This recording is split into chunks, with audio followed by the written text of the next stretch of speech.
So here's case study number 2. These are going to be a little bit shorter. This was a wholesale deal. So this is the really cool thing too, is you start generating deal flow. You start doing the marketing, doing the work to generate deals and deal flow. That it doesn't mean that you have to buy every deal that you're marketing for. Okay, it doesn't mean you have to buy the deals. As you generate, like, envision like deals popping out of the sky, right? Like deals are falling down. So the more deals that you make it rain, you become a rainmaker. You can cherry pick the very best ones, right? You cherry pick the very best ones that you want to invest in. And there's others that we pick out, but we wholesale them because they don't fit our ideal investments, right? They don't fit what we're looking for. But it doesn't mean that we just throw away our marketing dollars. We tie them up under contract and we sell them to other investors. And this is what we call wholesaling. And this is a way we not only recoup our marketing costs, it pays for our marketing costs. So essentially all of our marketing costs for the deals we buy is like free, right? Do you understand how that works? So this is a deal that we put under contract. It was a multiple flood, right? It had multiple floods. So did I say that we like those or dislike those? We dislike them. We got some friends here at Mickey D's, and so we we wholesaled this property, put under contract for 47,000. It had flooded 3 times in the last 18 months. Decided we didn't want to touch that house, so we sold it to another investor who did want it for reasons that I really didn't need to know, and we made $13,000. So how many would be happy with that? So here's another case study, number 3. So this is Idlebrook. So we bought this house for $95,000, which is insane. It's insane. It's a beautiful house. Beautiful house. So the repairs were $45,000. The projected ARV pre-Harvey comps was 215. This was a 60% loan to value type of deal. So we put this on the market to sell or lease. And a lot of times, on houses like this, it's like it's whatever comes first. Apologize about the noise. So it's whatever comes first. So with this particular property, hopefully we're going to be able to watch the video. I'm not quite sure, but we're going to roll the dice and see what happens. So in this particular property, we found a great renter, so we just rented it out, right? So what's the point of I hate vacant houses, basically, is a lot of times my strategy is put it for sale, put it for lease, and whatever the most qualified buyer renter that we find first is the one that we'll give the house to. So that's not always the strategy. We have some houses that we're specifically buying to rent. Some houses we're specifically buying to flip, and that is wood tile, by the way, that you see in the picture. And this was one I told my agent, I'm like, I don't care if we can get full value. I'd love to sell it, get a good renter. Let's just rent it for 2 or 3 years. And I think it's going to be worth a lot more, honestly. Like, it's a beautiful house, end of like a cul-de-sac type of neighborhood. Not even the entire neighborhood flooded. So it was a really pretty awesome deal. Beautiful house, turned out great. I mean, we bought this house for $95,000. Okay, so my audio's back on. I think I'm not an IT guy, but whenever I go to video, it cuts out on me. So no more videos, guys. Sorry about that. So anyways, this house, look at these numbers. This is insane, right? This is insane. We bought it for 95. We're projected to put 45,000, and we stayed pretty close to that rehab budget. And this, I think, was a conservative number. Like, I thought this one was like, there's some gray area, but I recall this one, really think it was probably a 225. And you look at all this, that's our immediate cost. And then you scroll down here to 12 months. If we had to hold it that long, this is what would be likely. But those are, guys, like, this is how you create wealth doing deals like this. This shows, once again, when we bought it, we got $48,000 at closing. $48,000 at closing to buy a property. Raise of hands, how many people would love to buy houses where you get $48,000 when you buy the property? That's not go to Cancun, Mexico money. That's repair your house and invest it into the investment, right, to add value, maybe to put some in reserves in case any additional items pop up, like having to replace an AC or something you didn't expect, right? So this also shows our cash flow calculator, right, of $374 a month to rent it out, including all of our costs. We'll take a $374 a month cash flow on a property. So that was that one. Number 4, Birchwood. So this house is on the market, went on the market last week. We're already under contract. We bought this. I can't show you the pictures because my audio is going to cut out. But if you want video, let me know. I'll send it to you. Guess what? It's the same rehab that you just saw. Brief pictures of. We use the same tile, we use the same flooring, we use the same countertop. We do everything the same. Okay. We found out years ago what works in rehab for this price point of homes, and we just do it over and over and over again. So these were this was the projected ARV. This is a first time flood. Really nice house, solid brick, all the key things that we look for.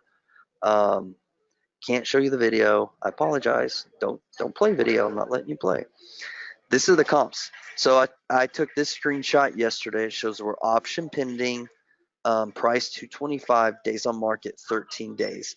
Now, I will tell you that we had a couple of FHA offers that were full price. We accepted a conventional offer at 222.5, so a $2,500 discount, and then they did their inspection report and negotiated a couple of things on this. So I lowered this, I don't know what the exact number is, to 217. We had a purchase price of 109. The repairs were 35,000. So some of you are asking, why were the repairs less than the other houses? So one, the other houses had some type of major component like an AC, a foundation, or a roof. This one, the AC, roof, and foundation were fine. It had a substantial amount of tile flooring in the house that we were able to keep. It had brand new windows. We did nothing to the exterior. Like some of the other houses, we had to paint them, do some siding. It was a super, super clean house and remediated very nicely, all these types of things. So this house isn't selling for a couple of weeks, but you can see there that that is a pretty decent profit. Raise a hands who'd be happy flipping a couple houses like that every few years or every few months, if not multiple ones like that in a single month. How would that change your future? So this once again shows you we got $38,000 at closing to buy the house. So frenzy, extreme mental excitement, or whatever that definition was, get ready for it because I'm going to show that to you here. So this goes back to the house I showed earlier with this this graphic for 315. This is that house. This is the house.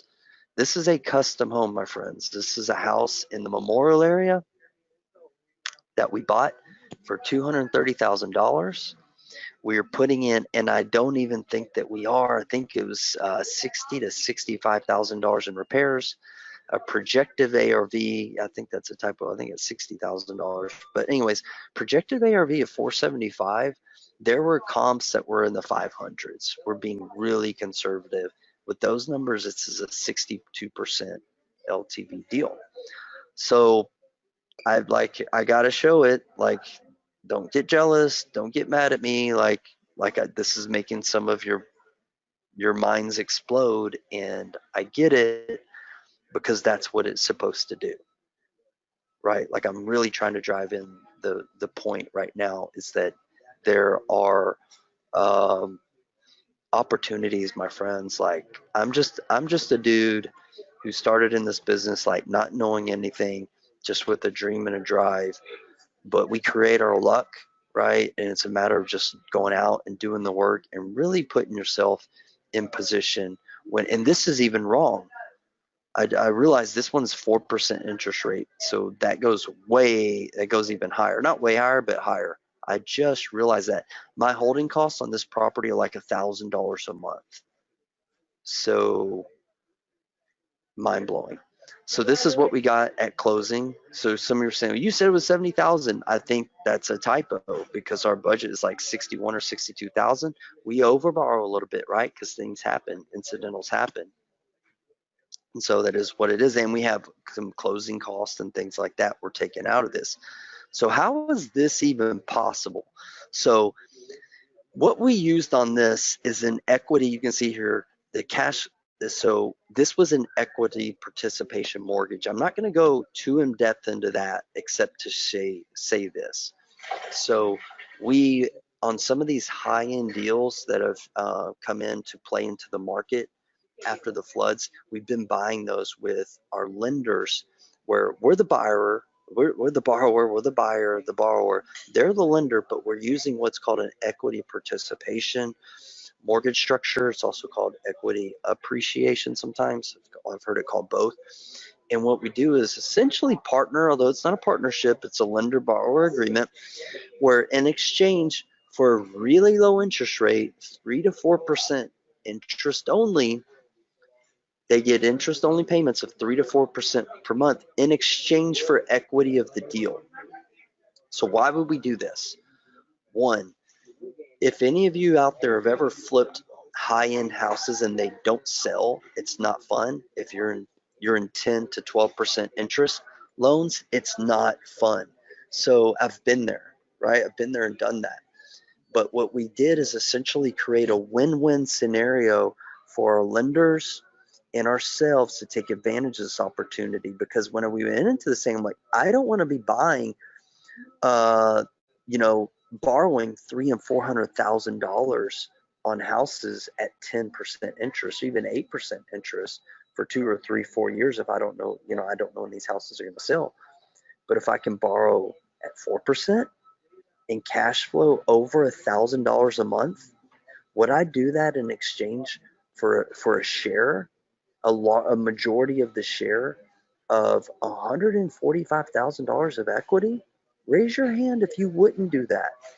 So this structure is essentially, we're borrowing at 4% interest only, and we're giving our lenders somewhere, and it fluctuates with each lender, and it fluctuates on when we sell the property, anywhere between 40 and 50% of the equity.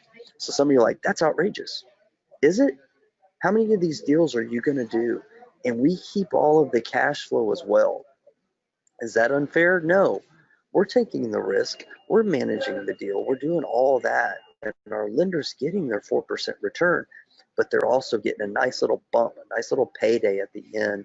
And to me, my friends, this is what being a real estate entrepreneur is all about, and focusing on, you know, identifying new opportunities in the market, and going out and just doing business. So our lenders are really excited about these opportunities, and so are we. And so that's how we're able to get 4% interest on deals. We're able to buy up a massive amount of real estate, large deals, small deals. And on these large ones, we're using this structure, and we're able to cash flow in the meantime until we decide to sell. So this is something that is one of the ways, it's a tool that you need to have in your tool belt as you venture into this world. So, all right. So look, here's the thing. We invest in floods. Some of you want to invest in floods. So after watching this, I assume a lot of you do, but to each his own. Invest in what with floods? Flipping, renting, owner financing, wholesaling properties. Whatever you do, my friends, like, you need to have proven fundamentals. Use proven fundamentals to invest in your business. So when I'm putting together this presentation,